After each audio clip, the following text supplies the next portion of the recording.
ان کی بڑی اہمیت ہے۔ پہلا اعتراف اس کالم میں جو جناب باجوہ صاحب نے کہا ہے وہ یہ ہے کہ حکومت کی تبدیلی میں انہوں نے جنرل باجوہ صاحب نے اہم کردار ادا کیا۔ یہی بات پی ٹی آئی پہلے کہہ رہی تھی۔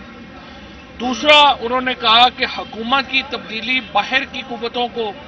خوش کرنے کے لیے کی گئی، وہ اس ضمن میں کہ انہوں نے کہا کہ بڑے ملک جو ہیں وہ ناراض ہو گئے تھے اور اگر ہم نہ بدلتے تو پاکستان کا نقصان ہو جاتا۔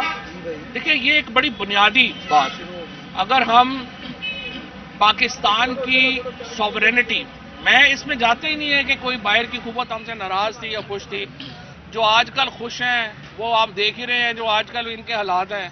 یعنی یو اے ای کے صدر جو ہیں ان کے لیے چھٹی دے دی گئی اسلام آباد میں، وہ رحیم یار خان سے اسلام آباد نہیں آئے۔ ترکی کی حکومت نے شٹ اپ کال دی شہباز شریف کو اور بلاول بھٹو کو کہ آپ اس وقت منہ اٹھا کے ادھر نہ آئیے، ہم لوگ اس میں ہیں، لیکن اس بحث میں نہیں جاتا۔ باہر کی قوتوں سے ہمارے تعلقات اچھے ہوں خراب ہوں، ہم تمام ممالک سے، چاہے وہ امریکہ ہو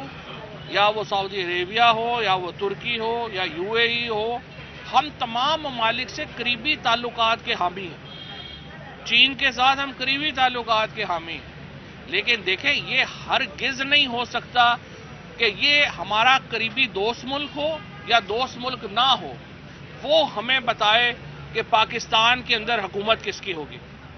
پاکستان کے اندر حکومت کا فیصلہ پاکستان کے لوگوں نے کرنا ہے، اور یہ جو کنفیشن ہے، یہ جو اعتراف ہے فارمر آرمی چیف کا جنرل باجوہ صاحب کا، یہ بہت ہی میں سمجھتا ہوں کہ ایک ڈیوسٹیٹنگ ہے، بہت ہی زیادہ یہ پاکستان کی سوورینٹی کے خلاف ہے، اور یہ کہنا کہ چونکہ باہر کی قوتیں خوش نہیں تھیں اس لیے ہم نے عمران خان کو تبدیل کر دیا، یہ بات ناقابل قبول ہے۔ اور یہ میں سمجھتا ہوں کہ اس کے اوپر غور کرنے کی ضرورت ہے کہ کیسے یہ معاملہ جو ہے اس کو ہم آگے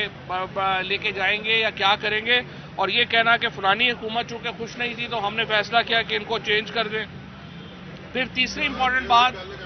جس میں جو جاوید چودھری صاحب نے لکھی ہے جنرل باجوہ صاحب کے حوالے سے، وہ یہ لکھی ہے کہ جو ان کے مقدمے ہیں نواز شریف کے، ڈیل یہ ہو رہی ہے کہ نواز شریف کے مقدمے جو ہیں وہ ختم ہو جائیں۔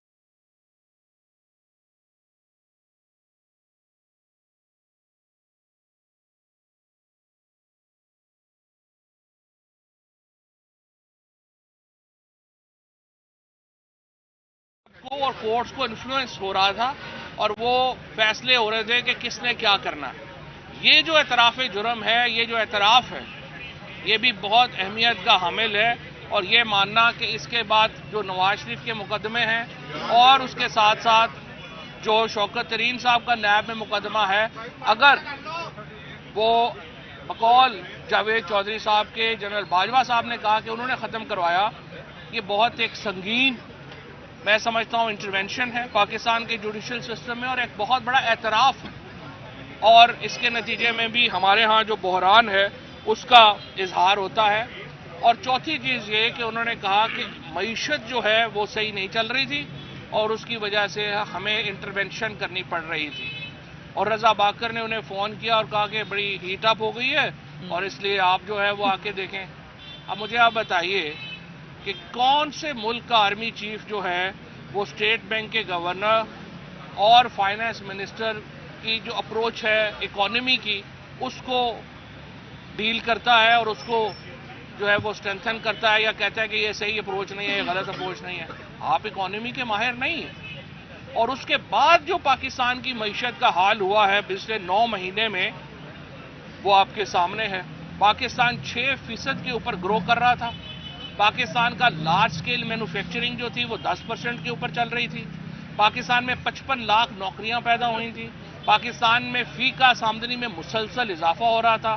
ہم 31 ارب ڈالر کے قریب جو ہماری ایکسپورٹس تھیں اس کے اوپر چلے گئے تھے، اور ہماری ریمیٹنس جو ہے وہ بھی اتنی ہی چلی گئی تھی۔ تو ایک بہت اکانومی چلتی ہوئی اکانومی کو انہوں نے کہہ دیا کہ وہ اچھی نہیں چل رہی اور حکومت تبدیل کر دی گئی، اور اس کے بعد اب آج ہمیں نہیں پتا آئی ایم ایف سے ان کا معاہدہ ہوتا ہے نہیں ہوتا۔ یہ جو اعترافات ہوئے ہیں جنرل باجوہ صاحب کے طرف سے جاوید چودھری صاحب کے کالم میں یہ سمجھتا ہوں اس نے موجودہ حکومت کی جو لیجٹیمیسی ہے